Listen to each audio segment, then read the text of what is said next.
আসসালামু আলাইকুম প্রিয় শিক্ষার্থীরা, আশা করি ভালো আছো। আমি মোহাম্মদ সিকান্দার। আজকে তোমাদের একটা নতুন ভিডিওতে স্বাগত জানাই। এসএসসি এইচএসসি যারা পরীক্ষার্থী আছো 26 এবং 27 তাদের জন্য একটা গুরুত্বপূর্ণ ভিডিও। আশা করি এটা অনেকেই জানো। ইংলিশ সেকেন্ড ওয়ার্ডের প্রোনাউন রেফারেন্স সহজ বিষয়, কিন্তু আমরা জটিল করে ফেলি। অনেক সময় আমরা দেখা যাচ্ছে যে আমরা পারি কিন্তু ভুল করে ফেলি। আসলে এটা আমি আজকের ক্লাসে একদম তোমাদের সহজভাবে বুঝাইবো। তোমরা জাস্ট ধৈর্য সহকারে প্রথম থেকে শেষ পর্যন্ত দেখবা। আশা করি আজকের ক্লাসটা যদি বুঝতে পারো তাহলে তোমাদের 80% ক্লিয়ার হয়ে যাবে বোর্ড কোয়েশ্চেন গুলো সহ। তো আমরা শুরু করি তাহলে। এইচএসসি 26-27 ইংলিশ সেকেন্ড পার্টের আমাদের যে পার্টটা আছে সেটা হচ্ছে প্রোনাউন রেফারেন্স। ইংলিশ সেকেন্ড পার্টের মধ্যে খুব গুরুত্বপূর্ণ। কোয়েশ্চন হচ্ছে 8, মার্ক হচ্ছে 5।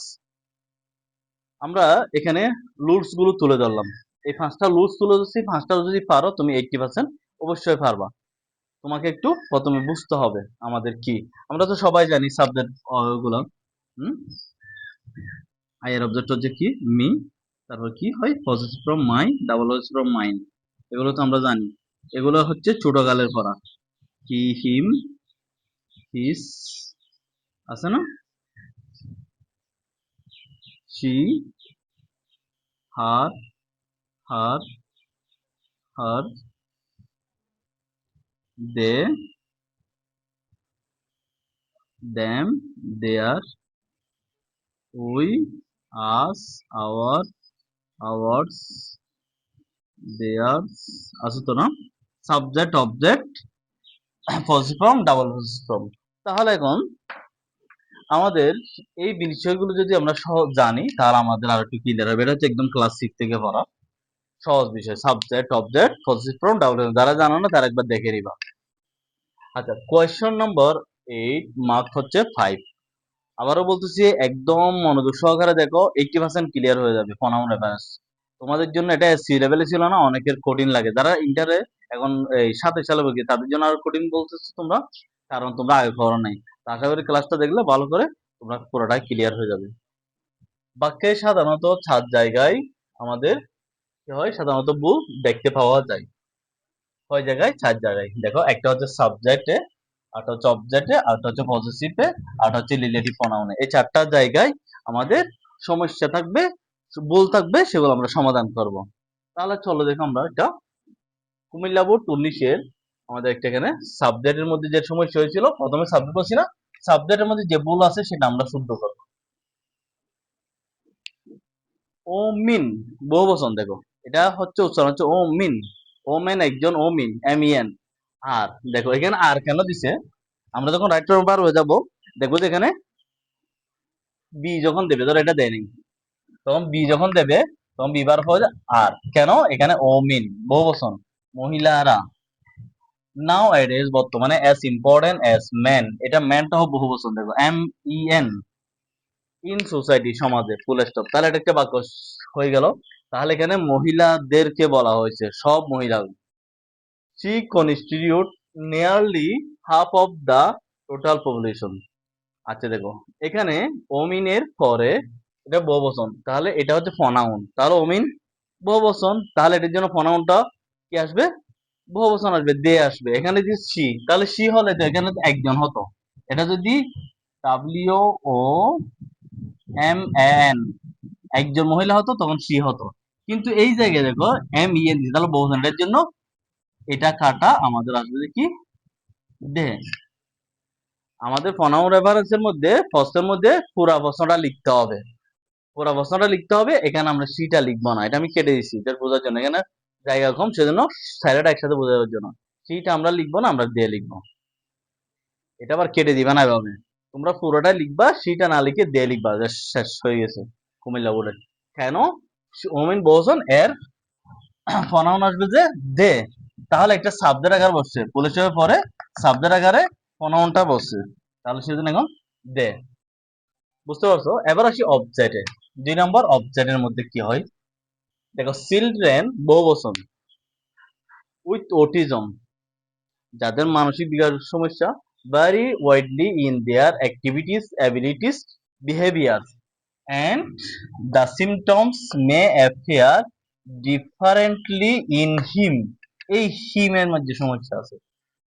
দেখো যারা অটিজমের সমস্যা তাদের আচরণ, কার্যকলাপ, কথাবার্তায়, সক্ষমতায় তাদের ভিন্নতা দেখা যায়। এন্ড দ্য সিমটমস, সিমটমস মানে লক্ষণ বা উপসর্গ, আর may appear differently in him. তাহলে এখন দেখো ইন হিম নাকি ইন দেম, এই হিমটা হবে না, এখানে দেম হবে। কেন? চিলড্রেনটা বহুবচন, এটার অবজেক্ট হচ্ছে দেম হবে। অবজেক্ট কি হবে?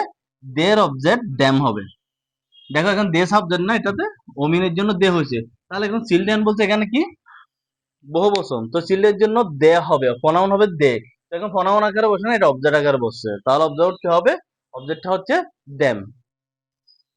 আশা করি বুঝতে পারছো। এরপর আছে পসেসিভ। পসেসিভ মধ্যে কি হয় দেখো, A cook once roasted a duck for its master. এটা হচ্ছে ডাকাবুট 16 সালে। এখন দেখো a cook মানে একজন রাঁধুনি, মানে যে রান্না করে, এটা পুরুষ। ওয়ান্স এক সময়ে, এটা হচ্ছে time of adverb, roasted roast করেছিল a duck একটা হাঁস ফর ইটস মাস্টার, মাস্টার মানে মালিক। এখন ইটস দ্বারা কাকে হচ্ছে? ফর জন্য, কার জন্য? ইটস মাস্টার, ইহার মাস্টার। তাহলে মানুষকে তো ইট বোঝায় না, এখানে মানুষের প্রনাউন হচ্ছে ইটস, তাহলে কি হবে এখন? এটা একজন পুরুষ, তাহলে কি হবে?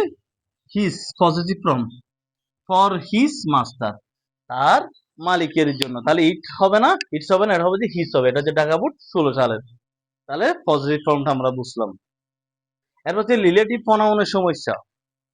Autism is a physically disorder, physical disorder of the brain who causes, দেখো who causes lifelong development disability। অটিজমটা হচ্ছে এমন একটা শারীরিক সমস্যা, বিকাশগত ব্রেনের, যেটা হচ্ছে, যেটা কারণ who cause lifelong development disability, যেটা পুরা জীবনভর তার কি হয়? ডেভেলপমেন্টের ক্ষতি হয়।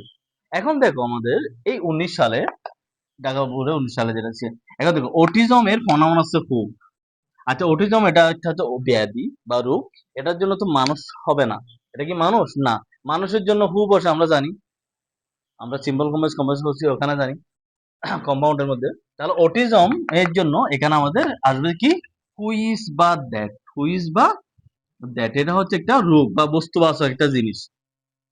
তাহলে অটিজমের জন্য এটা যদি মানুষ হতো তাহলে হু ঠিক আছে, কিন্তু এখানে বলে হু দিছে কেন? আমাদের ঠিক কথা, তাহলে হু না বসে আমরা হুইজ বা দ্যাট দেবো। অটিজম, এটার প্রনাউন হবে দ্যাট, রিলেটিভ প্রনাউন দ্যাট, যেটি কজেস, যার কারণ হচ্ছে এই সমস্যাটা। 1 2 3 4, এটা পারলে 80% ক্লিয়ার। আরেকটা নোট দিলাম, দেখো প্রনাউন সঠিক হলেও যার পরিবর্তে ব্যবহার হচ্ছে সেটি ক্লিয়ার করে লিখতে হবে।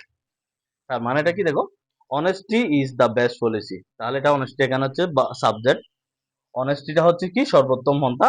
ইট ইজ ফুল স্টপ দিয়ে অনেস্টির পরে ইট বসছে, ঠিক আছে। ইট ইজ অনেস্টি, এটা honesty which brings happiness in life, যেটা জীবনে শান্তি আনে, ঠিক আছে, ইন লাইফ। এখন দেখো উইথাউট ইট, উইথাউট ইট, অনেস্টি এটার জন্য ইট, এটা বোঝা যাচ্ছে honesty is the best policy, এরপরে ইট আছে, এটা বোঝা যাচ্ছে। কিন্তু উইথাউট ইট, এখানে পুরো লাইনের মধ্যে অনেকগুলো জিনিস আছে, লাইফ আছে, হ্যাপিনেস আছে, তারপর অনেস্টি আছে, এটা অনেক জিনিস আছে। তাহলে উইথাউট ইট দ্বারা কি বোঝাইছে? None can dream of a great life, কেউ একটা ভালো স্বপ্ন দেখতে পারে না মহান জীবনের। তাহলে এখন উইথাউট ইট দ্বারা এই লাইনের কি বোঝাইছে? তাহলে এই লাইনে বোঝাইছে অনেস্টি। তাহলে এখানে ইট দ্বারা উইথাউট ইট, ইটটা ঠিক আছে, প্রনাউনটা সঠিক হলেও যেটা হয়েছে, যেটির পরিবর্তে হয়েছে, যার পরিবর্তে হয়েছে সেটি ক্লিয়ার করে লিখতে হবে। তাহলে উইথাউট ইট না লিখে উইথাউট অনেস্টি লিখতে হবে। এটা কিন্তু বাক্য লিখলে ঠিক আছে আমরা, কিন্তু এখন আমাকে ঠিক করতে হবে, সেটা ইট না দিয়ে উইথাউট অনেস্টি লিখবো। Without honesty none can dream of a great life. আশা করি তোমরা যদি এই রুলস গুলো আরেকবার ভালো করে দেখো, তোমাদের প্রত্যেকটা, একটা সালের প্রশ্ন ধরবো, আমার সালের প্রশ্ন করা আছে, 2 একদিন আগে দিয়েছিলাম, আমরা আপলোড করছিলাম, এইটা দেখবা, আরো আরো অনেক ভিডিও পাবা। আশা করি তোমরা বুঝতে পারো। এরপরে যদি কোনো সমস্যা হয় তোমরা আমাকে কমেন্ট করবা, আমি যথাসাধ্য চেষ্টা করবো তোমাদের কমেন্টে জবাব দেওয়ার, এবং তোমাদের আরো নতুন নতুন ভিডিও সৃষ্টি করার, এবং তোমাদেরকে হেল্প করার। পরীক্ষা পর্যন্ত আমরা এভাবে চালিয়ে যাব। তোমাদের সাথে শুধু আমরা বিনামূল্যটা দিচ্ছি। সময়টা তোমাদের শুধু একটা দরকার হচ্ছে সাবস্ক্রাইব করা, নেক্সট ভিডিও যেন পেয়ে যাও, আর বেল আইকনে ক্লিক করা লাগবে। ভালো থাকিও।